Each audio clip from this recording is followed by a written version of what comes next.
આજે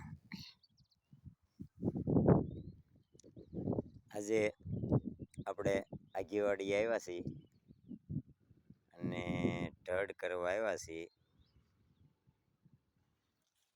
14/3 આજની તારીખ 14/3/2025 આગેવાડીનો મારા ભાગનો કપાસ છે 7 વીઘાનો કપાસ છે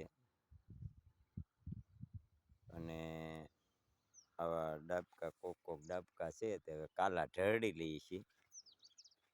હવે આપણે આની પહેલા યુટ્યુબમાં વિડીયો બનાવેલો હતો. તે દિવાળી પછી એવી રીતનું હતું કે આ આપણે કાઢીને પછી ધાણા વાવીશું પણ પછી પાણ પાયું અને ફાલ લાગ્યો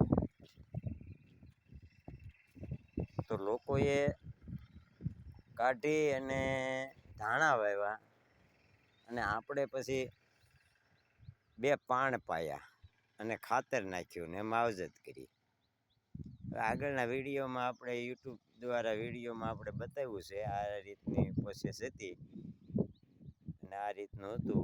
ત્યારે 10-10 મણ કપા ઉતર્યો હતો પણ પછી મારું મન ફરી ગયું હતું કે હવે આપણે કપા કાઢવો નથી, 2 પાણ પાઈ દઈએ અને 2 પાણ પાયા તો આમાં ત્યાર પછીનો 10-10 મણ કપા થઈ ગયો એટલે ધાણા કરવાની કાંઈ જરૂરિયાત પડી નહીં. આ આગેવાડીએ ગેટ પાસેનો કપા છે, લોકોએ ભૂલ કરી નાખી. હવે આને કાઢી નાખવાનો છે. ત્યારે કોક ડાબકા છે તો આપણે કાલા હો તો ઢળી લઈએ છીએ. બપોર સુધી કાલા હો તો ઢળીએ અને બપોર પછી આ કાલા વીણી લઈએ. હવે મારા અનુભવ પ્રમાણે હું જે કહેવા જાઉં છું કે ભાઈ પહેલો જે કપા કાઢી નાખીએ અને ઝીંડવા હોય અને કાઢી નાખી તો એ પણ નુકસાન.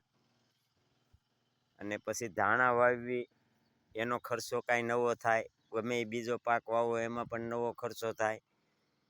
તો એ ખર્ચા અને આ સીધા ખર્ચામાં મારે પહેલાં 10 મણ ઉતર્યો હતો ને આ પછીનો 10 મણ ઉતર્યો એટલે મારે આ પડામાં 20 મણની એવરેજ આવી ગઈ.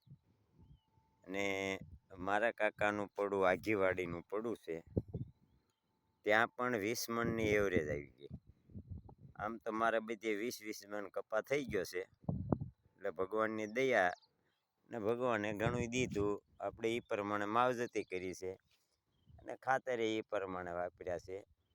અને આ થોડુંક બિયારણ આમ નાનું છે, છોડ નાનો છે, બિયારણ જમીન પ્રમાણે છોડ થયો છે પણ ફાલ બહુ લાગ્યો.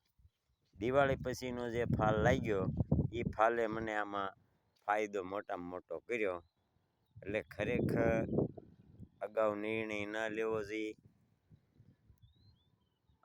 અને પાણી પાવું જોઈએ, ખાતર નાખવું જોઈએ. અને આ તૈયાર માલ કહેવાય. પાછલો ફાલ જે આવે એ વગર મહેનતનો ફાલ કહેવાય. એટલે આપણે 20-20 મણ કપા થઈ ગયેલો છે આમાં અને સારો થયો છે.